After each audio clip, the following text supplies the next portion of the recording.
मात्र से। और एक बात कहूं, देव और महादेव की कथा में कितना फर्क है भाई। देव की कथा सुनते हैं उसको ही पुण्य मिलता है, लेकिन मेरे महादेव की कथा सुनते हैं उसको भी पुण्य मिलता है, उसके पूरे परिवार का भी पुण्य मिलता है। देव की कथा सुनते, जो कोई देवता हो उसकी कथा श्रवण करने जो सुनता है उसका ही कल्याण होगा, लेकिन महादेव की कथा जो सुनते हैं उसका भी कल्याण होगा और उसके सारे परिवार का भी कल्याण होगा। ये महादेव की कथा की विशेष महिमा है। और जब शिव महापुर कथा का प्रारंभ होगा, तीर्थ भूतम तद गए हम वसताम पापनाशनम, जब कथा का प्रारंभ रहता है तब कोई देवताओं का आह्वान नहीं करना पड़ता, कोई देवताओं को आमंत्रित मुझे नहीं करना पड़ता। पूजा करते हैं तो देवताओं को आमंत्रित करना पड़ता है, आह्वान करना पड़ता है, देवता पधारिए हम पूजा करना चाहते हैं। लेकिन महादेव की कथा में कोई तीर्थों का आह्वान नहीं, कोई देवताओं को आमंत्रित नहीं। कथा भवती यद गृहे तीर्थ भूतम तद गए हम, सभी तीर्थ दौड़ते दौड़ते वहां आते हैं। विश्व के सभी देवता की चेतना वहां पहुंचती है जहां महादेव की कथा प्रारंभ रहती है। और जिस स्थान पर भगवान महादेव की कथा कही जाती है, अश्वमेघ सहस्राणी वाजपे शतानि च, इस भूमि पर कोई 1000 अश्वमेघ न करे जो पुण्य एकत्र हो, वो पुण्य जहां महादेव की कथा गाई जाती है पुण्य वहां एकत्र रहता है।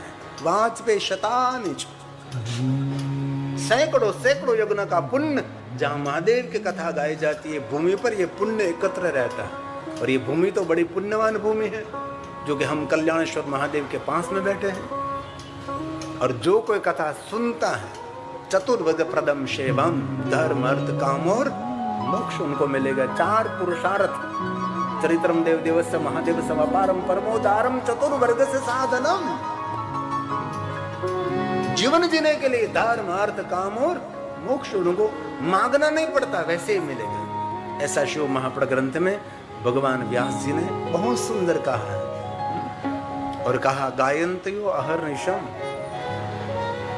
दिन रात्रि जो शिव महापुर ग्रंथ का गायन करेंगे, देवा इंद्र पुरोगमा, देव समूह के साथ इंद्र वहां उपस्थित रहेगा उसकी आज्ञा का अनुसरण करने के लिए, उसकी सेवा करने के लिए। लेकिन किसके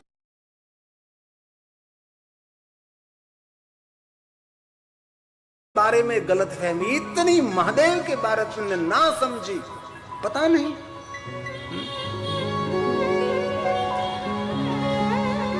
जो सही बात महादेव की थी वो जन जन तक नहीं पहुंची, लोगों तक नहीं पहुंची। और शिव जी को ऐसे देव दिखा दिया कि शिव जी शमशान के देवता है। किसने कहा आपको भाई?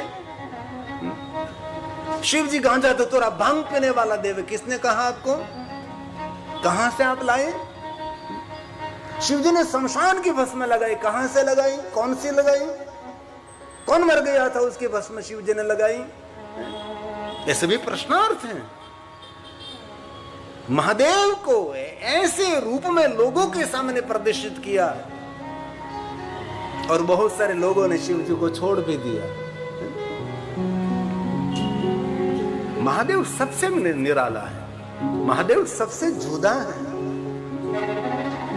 इसलिए गायन्त्यो अहर्निशम, दिन रात्रि जो शिव महापुर ग्रंथ का गायन करेंगे, देवा इंद्र पुरोगमा, इंद्र अकेला नहीं, देव समूह के साथ उसकी सेवा करेंगे जो दिन रात शिव महापुर ग्रंथ का गायन करते हैं। सप्त संहिता मादरात, 7 संहिताओं के साथ एक बार आदर के साथ शिव महापुर ग्रंथ का पारण करते हैं। स जीवन मुक्त उच्चते, ये मनुष्य जीवित हो तो भी इस मनुष्य को मुक्त समझना चाहिए। मुक्ति के लिए कोई साधना, कोई अनुष्ठान, कोई उपासना, कोई विशेष प्रकार की पूजा अर्चना आप करें ना करें, लेकिन एक बार पहली पंक्ति से लेकर अंतिम पंक्ति तक जिन्होंने शिव महापुर ग्रंथ का पारण कर लिया, समझो तो मनुष्य जीवित हो तो भी इस मनुष्य को मुक्त समझना चाहिए। सा जीवन मुक्त उच्चते, भगवान की कथा श्रवण करें। और कथा सुनते सुनते जो बात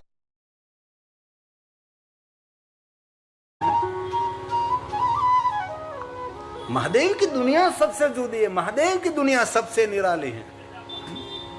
इसलिए कहा जो कथा सुनते उसका जीवन धन्य है। ये व्यास जी का वचन है, सुनिए जरा ध्यान से। तवेव जीवनम धन्यम। कोई भी जाति हो, कोई भी ज्ञाति का हो, कोई भी वर्ण का, कोई भी देश का, कोई भी वेश का, उसके लिए कहा उसका जीवन धन्य है जो भगवान की कथा सुनते हैं। और आगे क्या कहा?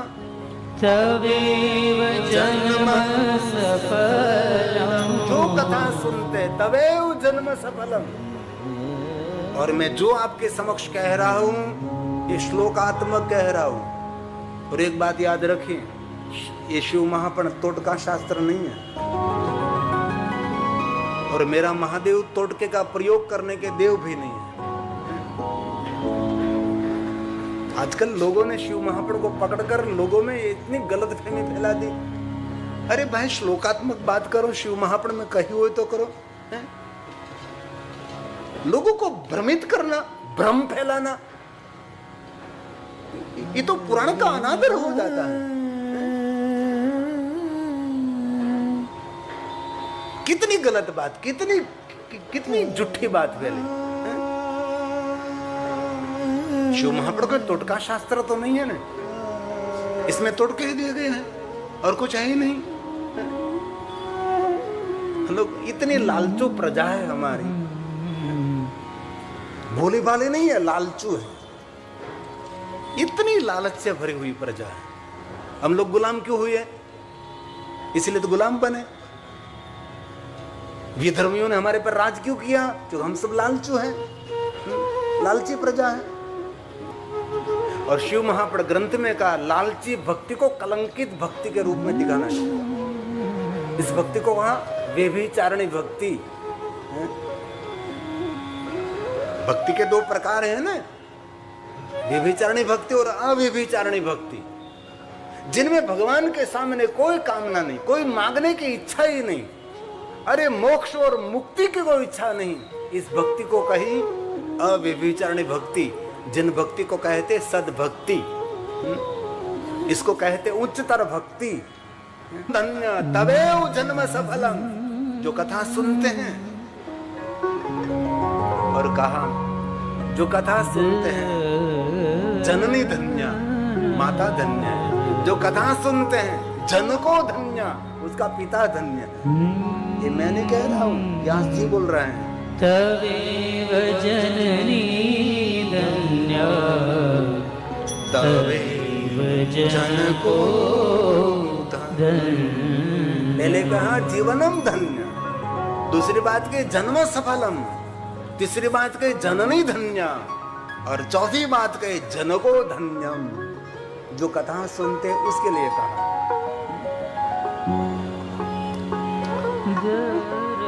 और आगे कहा जो कथा सुनते उसका कुल धन्य, दादा परदादा, उसके दादा, उसके दादा, उसके दादा, उसके दादा, उसके दादा, जो मेरे पूर्वज हैं, उसके लिए भी भगवान व्यास ने कहा तवेव कुलमुत्कृष्टं